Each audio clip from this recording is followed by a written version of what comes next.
नमस्कार, सुप्रभात। कैसे हैं आप सब? आशा करता हूं कि स्वस्थ और सुरक्षित होंगे और अपने लक्ष्य के प्रति सजग होंगे। तो जैसा कि आप सभी जानते हैं कि हम JNU MA हिंदी का सॉल्व पेपर डिस्कस कर रहे हैं, और अगर आपने प्रश्न संख्या 1 से 15 तक का सॉल्व पेपर नहीं देखा है तो आप अवश्य देख सकते हैं। इस सत्र में हम प्रश्न संख्या 16 से आगे बढ़ेंगे, प्रश्न संख्या 16 से। तो चलिए प्रारंभ करते हैं। तो 16वां नंबर प्रश्न है कि भारतीय काव्य शास्त्र का इतिहास पुस्तक के लेखक हैं। जी हाँ, भारतीय काव्य शास्त्र का इतिहास पुस्तक के लेखक हैं। विकल्प दिए गए हैं विश्वंभर नाथ उपाध्याय, रमेश कुंतलमेघ, शिव कुमार मिश्र और रामस्वरूप चतुर्वेदी। तो इसका उत्तर होगा विश्वंभर नाथ उपाध्याय। रमेश कुंतलमेघ की अगर एक पुस्तक का स्मरण आप करना चाहें तो इनकी एक पुस्तक है विश्व मिथक सरित सागर। जी हाँ, महत्वपूर्ण पुस्तक है इनकी विश्व मिथक सरित सागर। शिव कुमार मिश्र जी की एक पुस्तक का चर्चा हम यहाँ पर कर लेते हैं। तो इनकी एक पुस्तक है मार्क्सवादी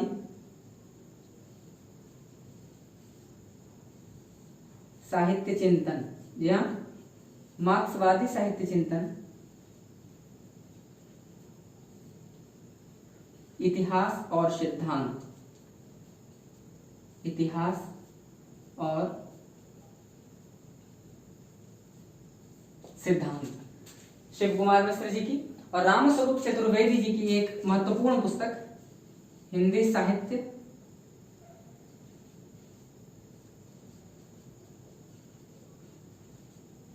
और संवेदना का विकास, संवेदना का विकास। तो इसमें से परीक्षा के दृष्टिकोण से आपके लिए महत्वपूर्ण होगा रामस्वरूप चतुर्वेदी जी की हिंदी साहित्य का संवेदना का विकास। तो चलिए बढ़ते हैं अपने अगले प्रश्न की ओर। तो 17वां प्रश्न है कि आलोचक और आलोचना पुस्तक के लेखक हैं। जी हाँ, आलोचक और आलोचना पुस्तक के लेखक हैं। विकल्प दिए गए नंद दुलारे वाजपेयी, विकल्प बी नामवर सिंह, विकल्प सी डॉक्टर नगेंद्र और विकल्प डी बच्चन सिंह। तो इसका उत्तर होगा विकल्प डी, जी हाँ, बच्चन सिंह। तो अगर विकल्पों पर गौर करते हैं तो नंद दुलारे वाजपेयी की एक दो आलोचना ग्रंथों की अगर हम यहाँ पर चर्चा कर लें तो इनका प्रथम ग्रंथ है हिंदी साहित्य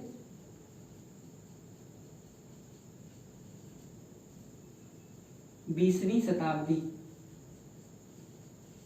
बहुत ही महत्वपूर्ण है यह इनके ग्रंथ हिंदी साहित्य 20वीं शताब्दी। और एक और अगर इनका ग्रंथ आप स्मरण रखना चाहें तो नया साहित्य नए प्रश्न। जी हाँ, नया साहित्य नए प्रश्न। विकल्प भी अगर नामवर सिंह जी पर गौर करें तो इनकी कुछ कृतियों में से शुमार सबसे पहले इनकी कृति है दूसरी परंपरा की खोज।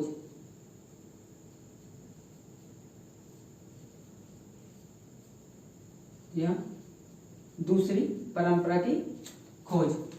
डॉक्टर नगेंद्र की कृतियों की चर्चा अगर हम कर लें तो इनकी सर्वप्रसिद्ध जो रचना है यह है आलोचना ग्रंथ रस सिद्धांत। यह परीक्षा के दृष्टिकोण से महत्वपूर्ण होगा आपके लिए, रस सिद्धांत। दूसरा जो ग्रंथ है इनका वह है रीति काव्य की भूमिका। जी हाँ, रीति काव्य की भूमिका। और एक और ग्रंथ आप स्मरण रखना चाहें तो है इनकी कामायनी के अध्ययन की समस्याएं, कामायनी के अध्ययन की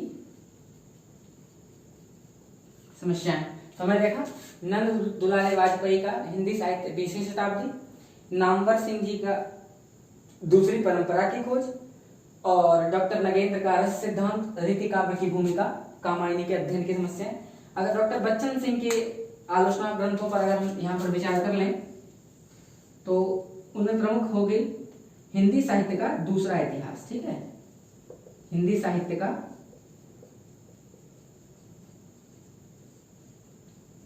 दूसरा इतिहास। जी हाँ,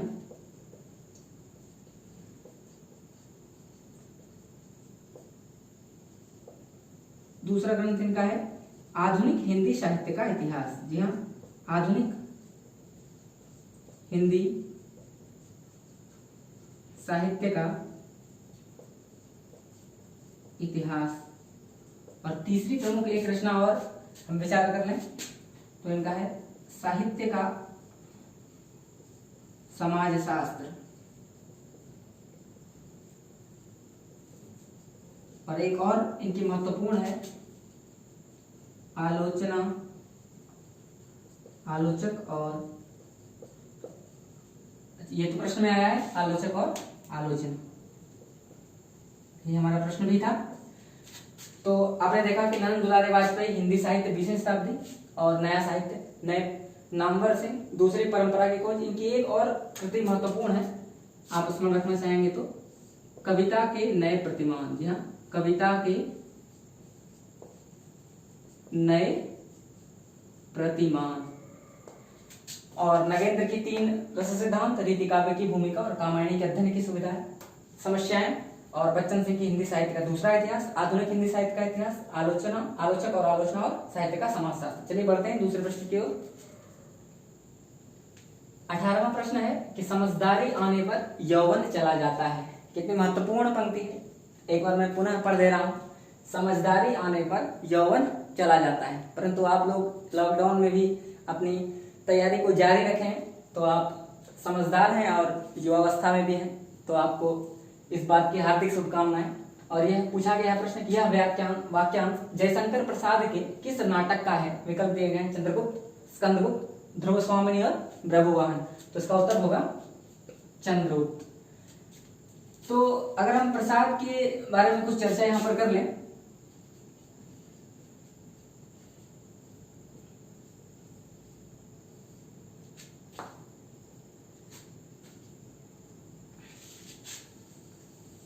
प्रसाद की कुछ काव्य रचनाओं के बारे में अगर आप चर्चा कर लें तो इनकी सर्वप्रमुख काव्य रचनाओं में से है झरना, आंसू, लहर और कामायनी। कामायनी का प्रकाशन वर्ष भी मैं यहां लिख दे रहा हूं 1935 ईस्वी। आप इसका स्मरण रखेंगे कामायनी का, और अगर एक स्मरण रखना हो तो आप कामायनी को याद रख सकते हैं। इसके बाद अगर प्रसाद की कहानी संग्रह की चर्चा अगर हम करें तो उसमें छाया, प्रतिध्वनि, आकाशदीप, आंधी और इंद्रजाल। अगर आपको एक स्मरण रखना हो तो आप आकाशदीप को अवश्य स्मरण रखेंगे। अगर प्रकाश के उपन्यास की बात की जाए तो उनके 3 प्रमुख उपन्यास कंकाल,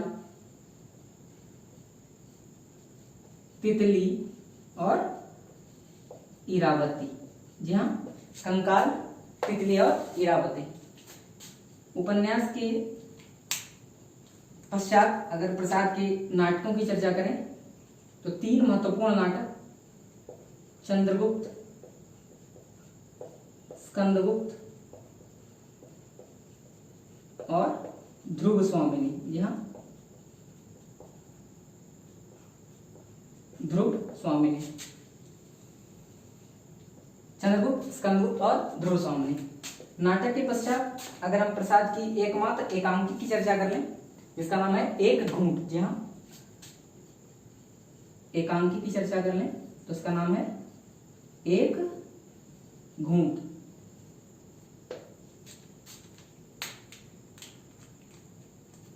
प्रसाद की कुछ प्रसिद्ध पंक्तियों की चर्चा अगर हम यहाँ करें तो दो महत्वपूर्ण प्रसाद की पंक्ति है। एक तो है हिमाद्रि तुंग श्रृंग से प्रबुद्ध शुद्ध भारती स्वयं प्रभा समुज्ज्वला स्वतंत्रता पुकारती। ठीक है, तो मैं यहाँ पर संक्षिप्त में लिख देता हूँ। हिमाद्रि तुंग श्रृंग से, हिमाद्रि तुंग श्रृंग से प्रबुद्ध शुद्ध भारती स्वयं प्रभा समुज्ज्वला स्वतंत्रता पुकारती। और दूसरी इनकी प्रसिद्ध पंक्ति है अरुण यह मधुमय देश हमारा जहां पहुंच अनजान क्षितिज को मिलता एक किनारा। तो मैं लिख दे रहा हूं अरुण मधुमय, अरुण मधुमय यह देश हमारा जहां पहुंच अनजान क्षितिज को मिलता एक किनारा। तो चलिए बढ़ते हैं अगले प्रश्न की ओर। 19वां प्रश्न है कि किस पत्रिका का संपादन भारतेंदु ने नहीं किया। जी हाँ, आप ध्यान से पढ़ेंगे, भारतेंदु ने नहीं किया। तो विकल्प दिए गए हैं बाला बोधनी, हरिश्चंद्र मैगजीन, भारतेंदु और कवि वचन सुधा। तो इसका सही उत्तर होगा, आपने सही समझा है, भारतेंदु। तो भारतेंदु की चर्चा अगर हम थोड़ा सा यहाँ पर कर लें, भारतेंदु हरिश्चंद्र, भारतेंदु हरिश्चंद्र की कुछ काव्य रचनाओं की चर्चा अगर हम यहाँ पे करते हैं तो उनमें है प्रेम फुलवारी, प्रेम प्रलाप और प्रेम माधुरी।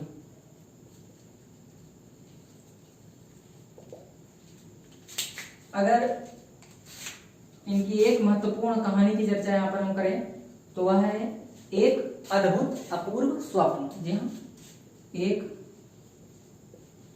अद्भुत अपूर्व स्वप्न।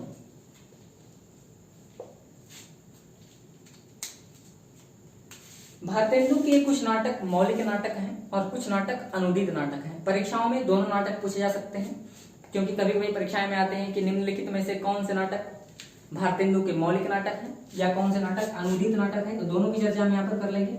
तो अगर मौलिक नाटक की बात करें तो इसमें हम बात कर सकते हैं विशस्य विषमौषधम, दूसरा है वैदिकी हिंसा हिंसा न भवति, वैदिकी हिंसा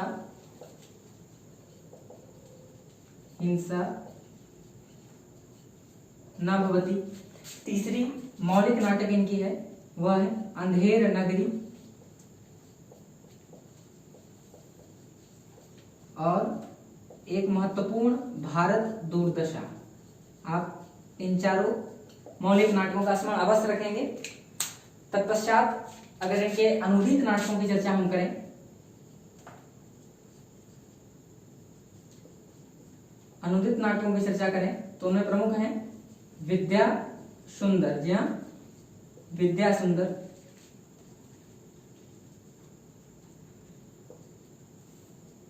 दुर्लभ बंधु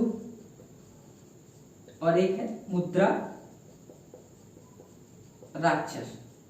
आपने देखा अनुदित नाटक में विद्या सुंदर, दुर्लभ बंधु और मुद्रा राक्षस।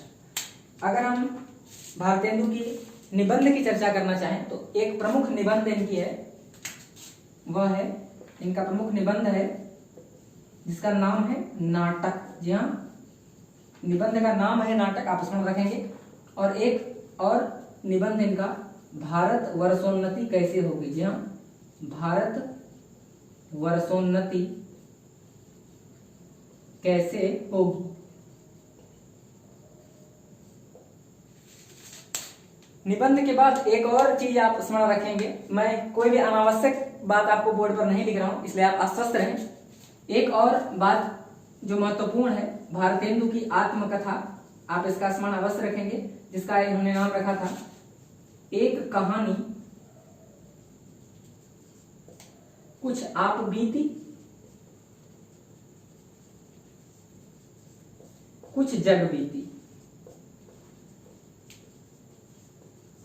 एक कहानी, कुछ आप बीती और कुछ जग बीती। अगर भारतेंदु जी की कुछ पंक्तियों का स्मरण हम कर लें तो एक पंक्ति है, निज भाषा उन्नति अहे सब उन्नति को मूल, बिन निज भाषा ज्ञान के मिटत नहीं को सूल। तो देखिए इनकी कुछ पंक्तियों की चर्चा अगर हम यहाँ पे कर लें तो एक तो पंक्ति है,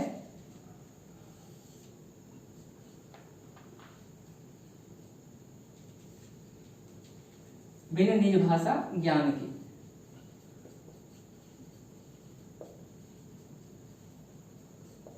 एक इनकी पंक्ति है, अंग्रेज राज सुख साज सजय सब भारी, पै धन विदेश चली जा यह अति ख्वारी। तो इनकी एक और पंक्ति, अंग्रेज राज सुख साज सजय सब भारी,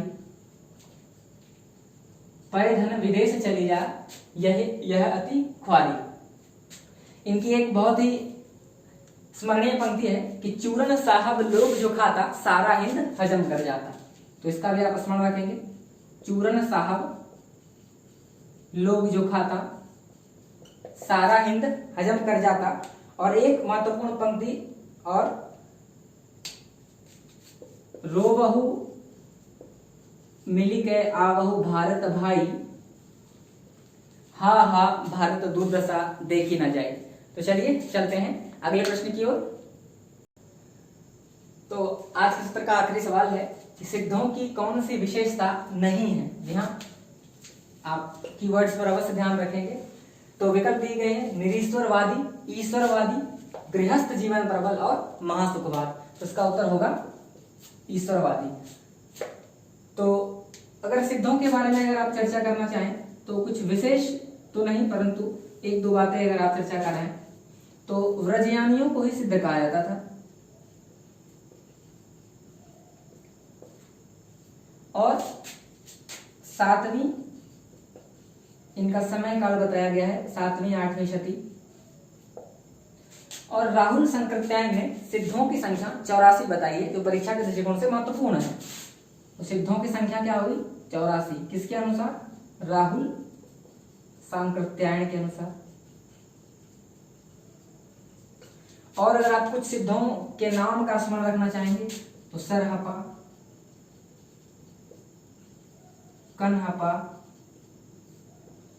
सबरपा, लुईपा, तमाम ऐसे सिद्ध हैं जो महत्वपूर्ण है। डोम्भीपा, कुक्कुरीपा, अब तो जगह भी नहीं बचा, कुक्कुरीपा। तो ये सब कुछ महत्वपूर्ण सिद्ध हैं जिनके नाम आप स्मरण रखेंगे।